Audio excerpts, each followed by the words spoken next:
Yeah. Vaginal discharge is very, if your discharge is white or a transparent, doesn't give you a smell, whether it's less or more, this is the time to discuss even about your sexual health and a contraception for the future.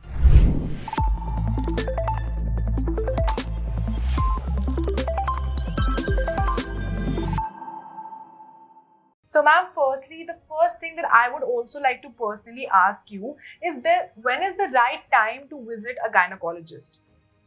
One should visit as a teenager to a gynae. So by 15 years, you should have at least one visit to a gynecologist to know about yourself, to know about your periods, how to take care of yourself, and what are the challenges you face with your periods. And this is the time to discuss even about your sexual health and a contraception for the future. With that, again, shifting our topic to vaginal health.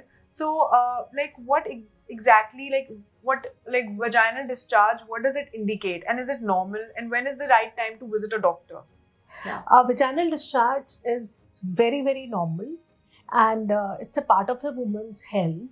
And if your discharge is white or a transparent, doesn't give you a smell, whether it's less or more, is pretty normal. One, it protects your vagina from any kind of an infection. It provides a lubrication, so it's very important to have it.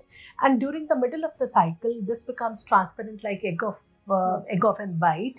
white, and it becomes very thin and it's more. This is a time for ovulation, and the woman who wants to plan a baby should plan at that time.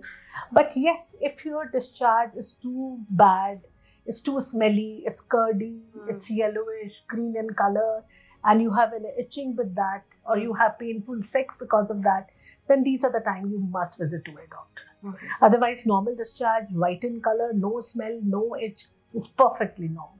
Okay.